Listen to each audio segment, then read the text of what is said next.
शरद पवार आपल्या मुलीला म्हणजे सुप्रिया सुळेंना गाझापट्टीत लढाईला पाठवणार का, अशा स्वरूपाचा सवाल हा हिमंता बिस्वा शर्मांनी शरद पवारांच्या विधानानंतर उपस्थित केला होता. शरद पवार म्हणाले की भारताने इस्रायलला पाठिंबा द्यायला नको होता, तर आजपर्यंत भारताने कायम पॅलेस्टाईनलाच पाठिंबा दिलाय. आणि मग हिमंता बिस्वा शर्मांनी जो सवाल उपस्थित केला त्यावर प्रतिक्रिया देत असताना सुप्रिया सुळे असं म्हणाल्यात की आजपर्यंत मला अभिमान वाटत होता की काँग्रेसचा डीएनए असणारा हिमंता बिस्वा शर्मांसारखा एक माणूस भाजपमध्ये मुख्यमंत्री झाला, पण मला आता वाईट वाटतं कदाचित भाजपमध्ये गेल्यामुळे त्यांना असं बोलावं लागत असेल. आणि त्यानंतर जो पहिला प्रश्न माझ्या मनात आला तो म्हणजे सुप्रियाताईंना खरोखरच हिमंता बिस्वा शर्मांचा डीएनए माहिती आहे का.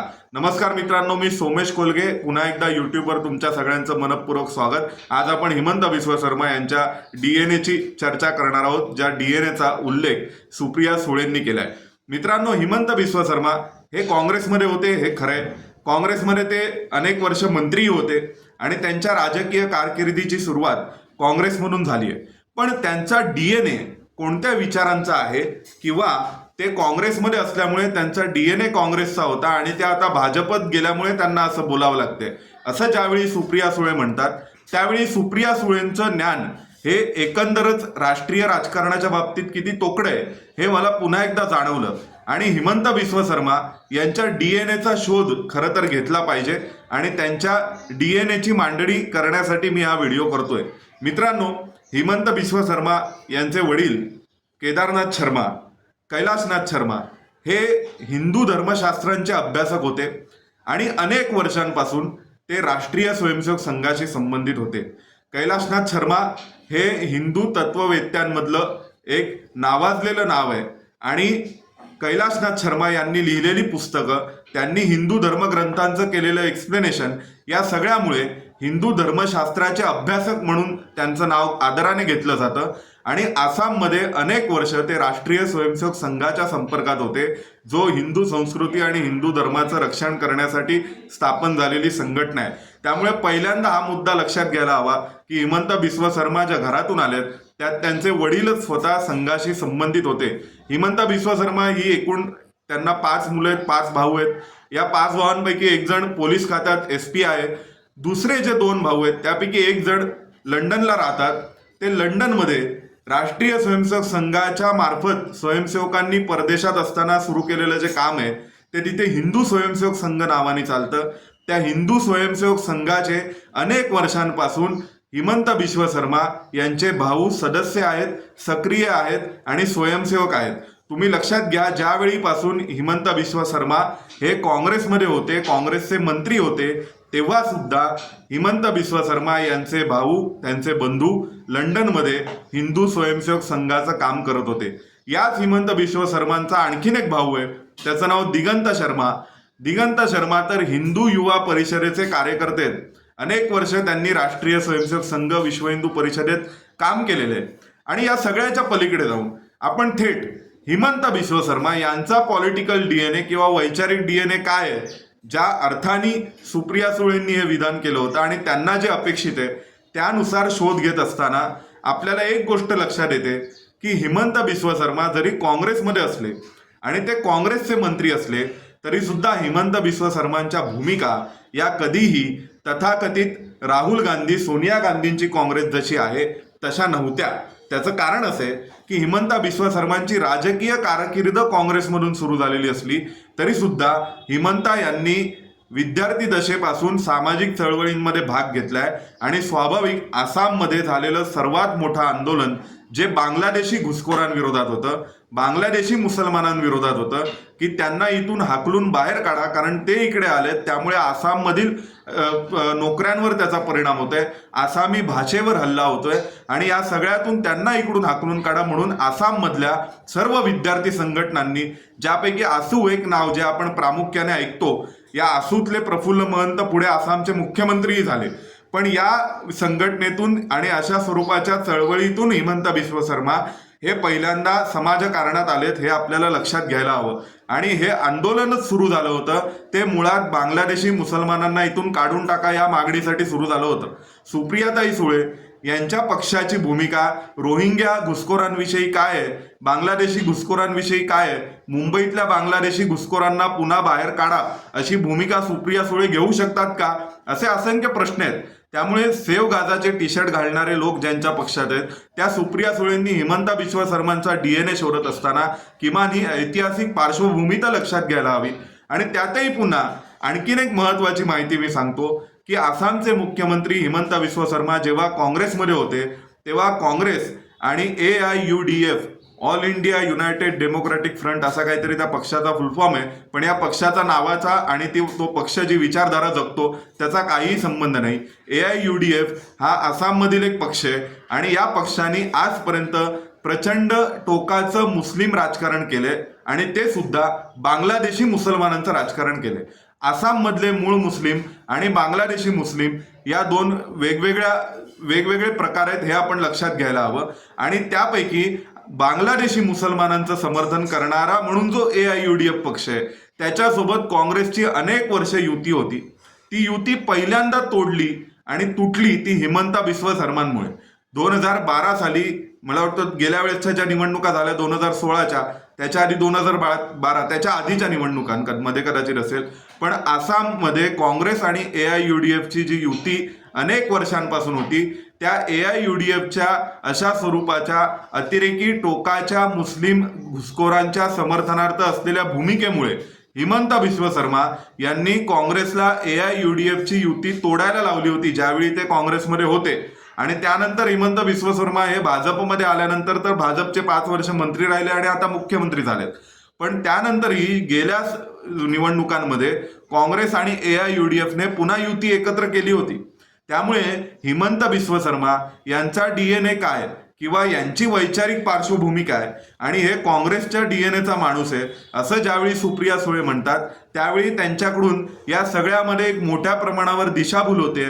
ती म्हणजे हिमंता बिस्वा शर्मा यांच्या वैचारिक आणि सामाजिक पार्श्वभूमीबाबतची आहे.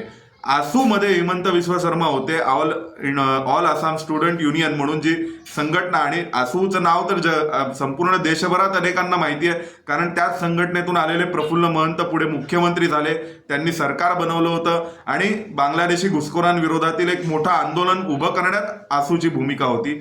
त्या आसूमध्ये हिमंता बिस्वा शर्मा होते आणि या आसू सोबत आपले जे मतभेद झाले आसूतल्या तत्कालीन लिडरशिप सोबत, त्यामुळे त्यांनी आपली राजकीय वाटचाल ही काँग्रेस सोबत केली.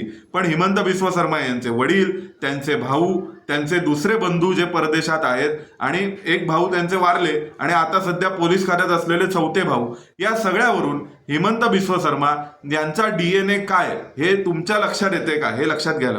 म्हणजे सुप्रिया सुळेंच्या कदाचित हा डीएनए अजूनपर्यंत लक्षात येणार नाही, पण सर्वसामान्य प्रेक्षकांना हे लक्षात यायला हवं की हिमंता बिस्वा शर्मा यांचा डीएनए काय. ते काँग्रेसमधून आले असं ज्यावेळी तुम्ही म्हणता त्यावेळी त्यांचा डीएनए काय हे समजून घेतलं पाहिजे. मुळात काँग्रेस किंवा भाजप हे डीएनए आहेत की आपल्या देशातील विविध विचार प्रवाह, विचारधारा डीएनए हे आपण समजून घेतलं पाहिजे.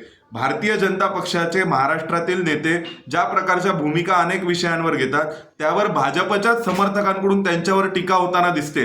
कारण महाराष्ट्रातील भाजप नेत्यांचा डीएनए तो नाहीये जो भाजपच्या विचारधारेचा आहे असं अनेकांचं मत आहे. अशीच परिस्थिती ही काही वर्षांपूर्वी भाजपच्या केंद्रीय नेतृत्वांबद्दल सुद्धा होती देशभरामध्ये.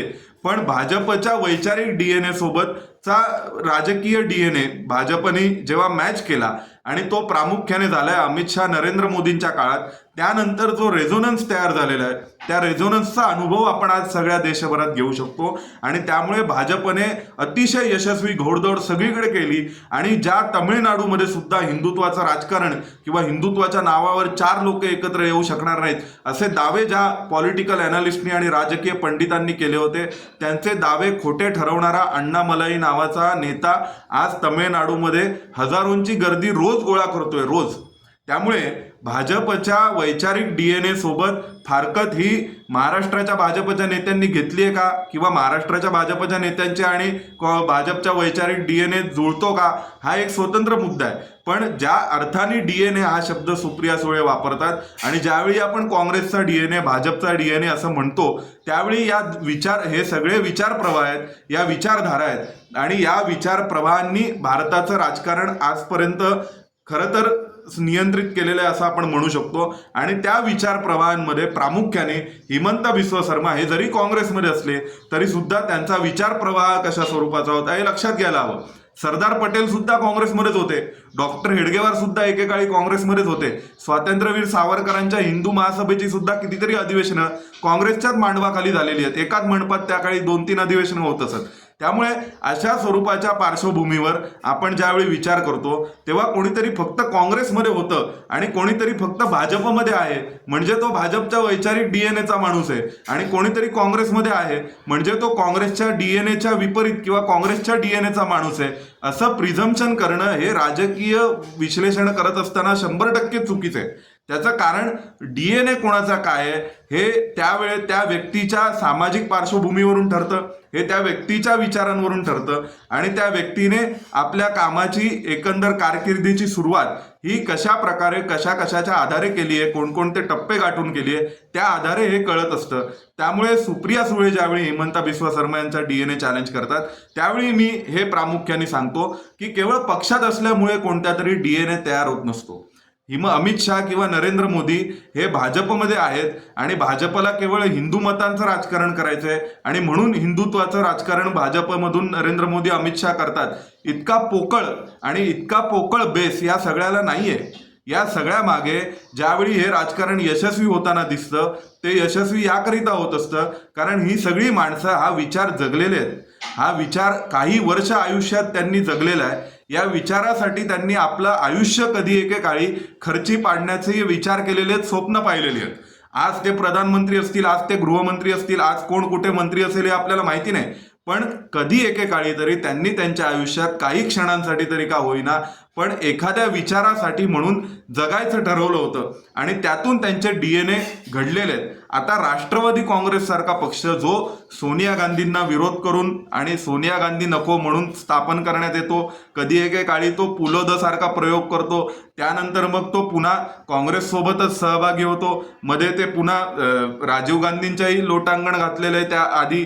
त्यामुळे अशा स्वरूपाचा वेगवेगळे प्रयोग करणारे जे सत्ता केंद्रित पक्ष आहेत त्यांचे डीएनए कदाचित काही असू शकतात किंवा नसू शकतात, त्यांचे डीएनए सत्तेचे असतील हे कदाचित आहे. पण ज्यावेळी आपण वैचारिक पार्श्वभूमी घेऊन उभे राहिलेल्या पक्षांचा विचार करतो त्यावेळी त्यांच्या डीएनएचा विचार करत असताना केवळ कोणीतरी एका विशिष्ट पक्षात आहे म्हणून त्याचा डीएनए तसा असेल असं प्रिझ्यूम करणं, असं गृहीतक धरणं पूर्णपणे चुकीचं आहे. आणि या गृहीतकावर आधारित जर आपण भारतीय राजकारणाकडे पाहत असू तर मला असं वाटतं आपल्याला हे राजकारण समजून घेताना कधी यश येणार नाही. आणि म्हणून हिमंता बिस्वा शर्मा असं हिमंता पण हिंदुत्वाची भाषा बोलतात आणि अजून कोणी महाराष्ट्रामध्ये सुद्धा अनेक नवे नेते आहेत, प्रसाद लाड आहेत किंवा प्रवीण दरेकर आहेत, ते सुद्धा हिंदुत्वाची भाषा बोलतात. पण हिमंता बिस्वा शर्मांच्या हिंदुत्वाला ज्या प्रकारचा एक ॲक्सेप्टन्स समाजामध्ये मिळतो तसं यांच्या हिंदुत्वाला मिळत नाही. कारण शेवटी काही काळ तरी तो विचार त्या लोकांनी त्यांच्या आयुष्यात जगला आहे. हिमंता बिस्वा शर्मा असतील किंवा नरेंद्र मोदी असतील किंवा अमित शहा असतील.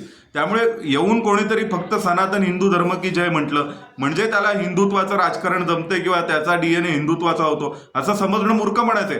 असं जर असतं तर हिंदू मतदारांमध्ये सर्वाधिक लोकप्रिय व्यक्तिमत्व ही महाराष्ट्रात तयार झाली असती. पण महाराष्ट्रातल्या नेत्यांना सुद्धा किंवा महाराष्ट्रातल्या नेत्यांना जितकी मागणी नाही इतर राज्यांमध्ये भाजपच्या प्रचारासाठी त्या भाजपच्याच नेत्यांना त्यापेक्षा जास्त मागणी हिमंता बिस्वा शर्मा यांना आहे.